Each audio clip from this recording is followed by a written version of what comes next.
ओम स्थापकाय च धर्मस्य सर्वधर्म स्वरूपिणे अवतार परिष्ठाय राम कृष्णाय ते नमः। जय ठाकुर, जय माँ, जय श्री कृष्ण, राधे राधे। मित्रों, वचनामृत के प्रवृत्ति और निवृत्ति के दूसरे भाग में आपने सुना था कि सेजो बाबू ने मेरे नाम एक ताल्लुका लिख देने के लिए कहा था। मैंने काली मंदिर से उनकी बात सुनी।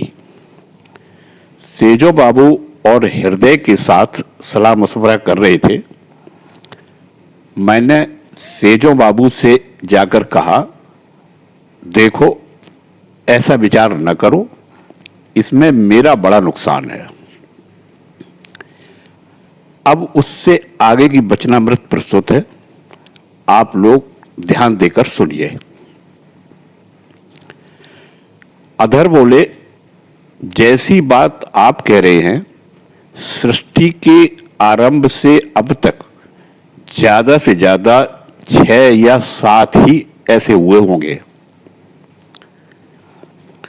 श्री रामकृष्ण देव बोले, क्यों? त्यागी हैं क्यों नहीं? ऐश्वर्य का त्याग करने से ही लोग उन्हें समझ पाते हैं। फिर ऐसे भी त्यागी पुरुष हैं जिन्हें लोग नहीं जानते। क्या उत्तर भारत में ऐसे पवित्र पुरुष नहीं है? अधर बोले, कलकत्ते में एक को जानता हूं, वे हैं देवेंद्र ठाकुर। श्री रामकृष्ण देव बोले, कहते क्या हो? उसने जैसा भोग किया वैसा बहुत कम आदमियों को नसीब हुआ होगा।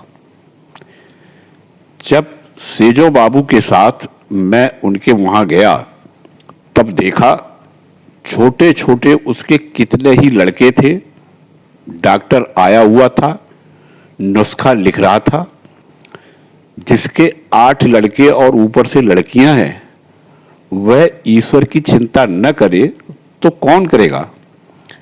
इतने ऐश्वर्य का भोग करके भी अगर वह ईश्वर की चिंता न करता तो लोग कितना धिक्कारते।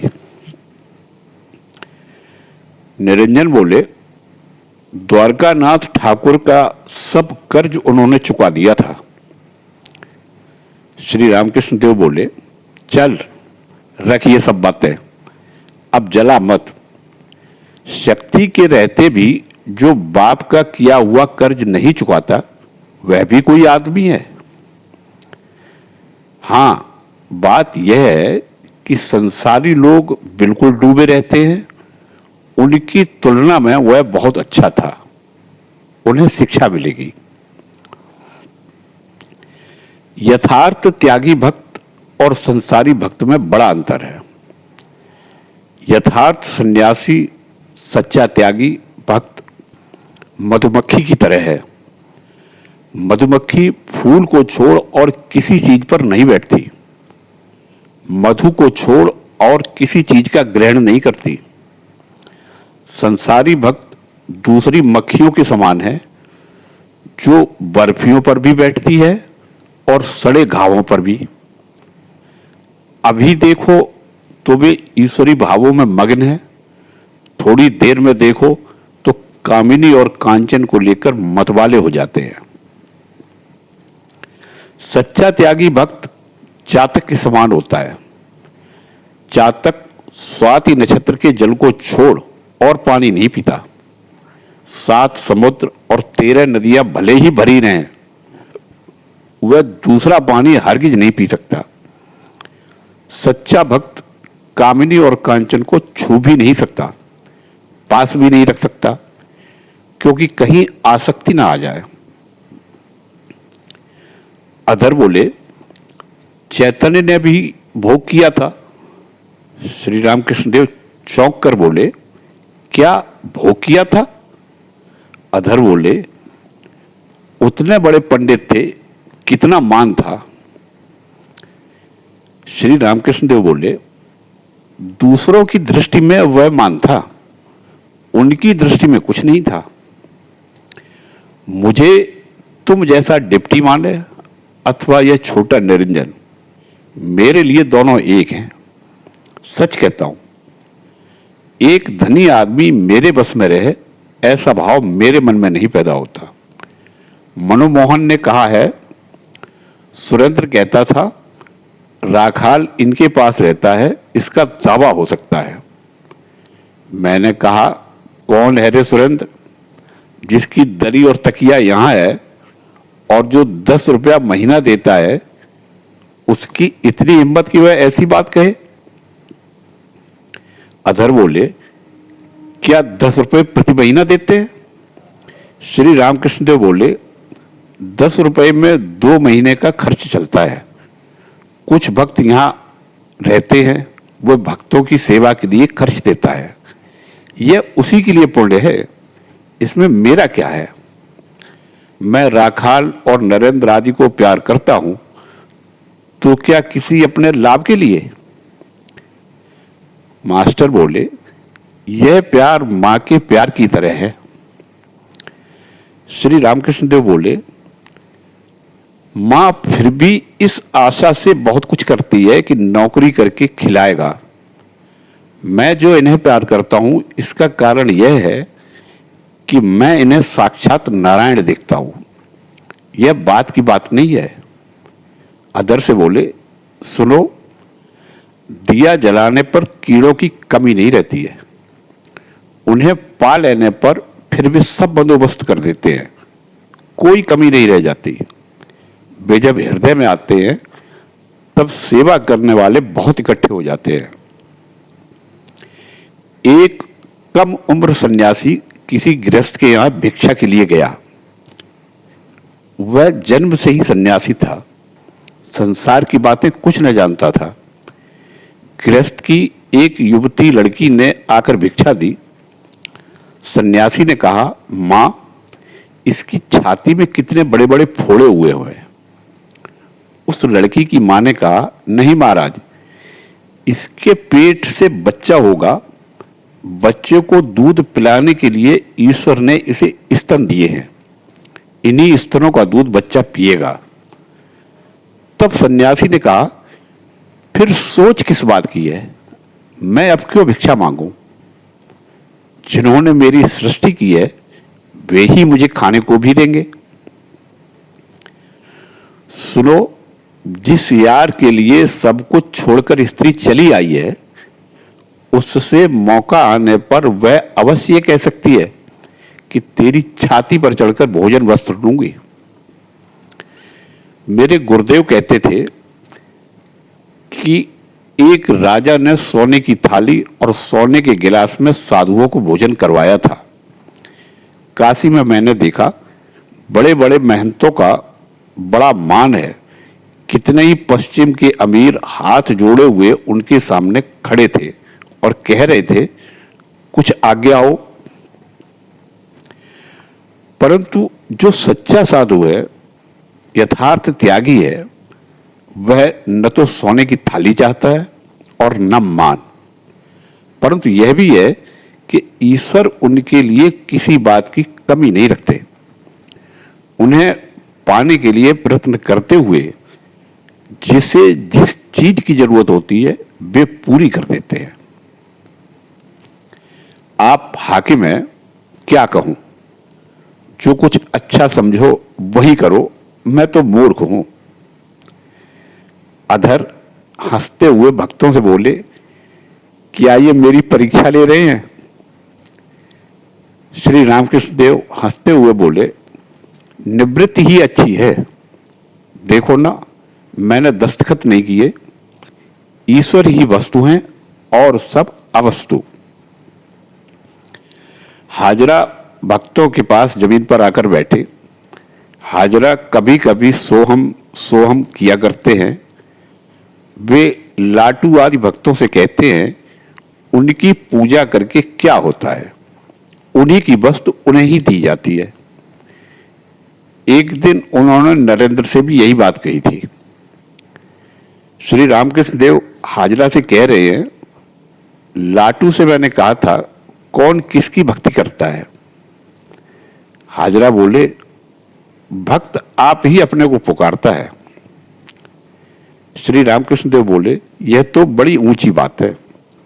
महाराज बलि से वृंदावाली ने कहा था, तुम ब्रह्मण्य देव को क्या धन दोगे? तुम जो कुछ कहते हो उसी के लिए साधन भजन तथा उनके नाम और गुणों का कीर्तन है। अपने भीतर अगर अपने दर्शन हो जाए तब तो सब हो गया। उसके देखने के लिए ही साधना की जाती है और उसी साधना के लिए शरीर है।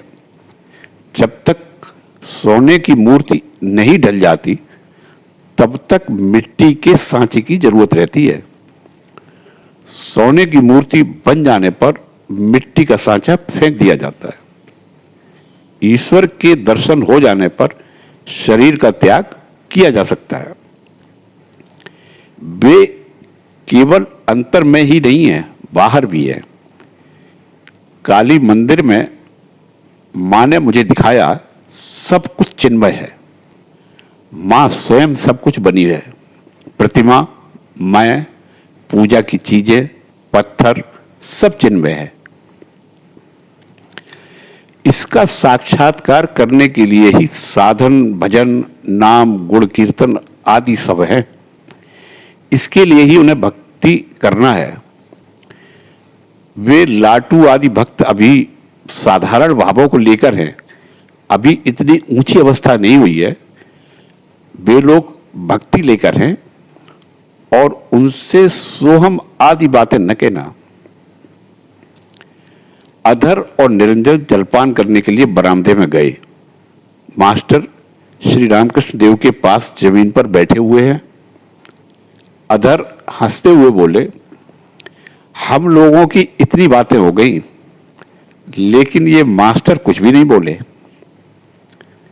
श्री रामकृष्ण देव बोले, केशव के दल का एक लड़का, वह 4 परीक्षाएं पास कर चुका था। सबको मेरे साथ तर्क करते हुए देखकर बस मुस्कुराता था और कहता था, इनसे भी तर्क। मैंने केशव सेन के यहां एक बार और उसे देखा था, परंतु तब उसका वह चेहरा न रह गया था।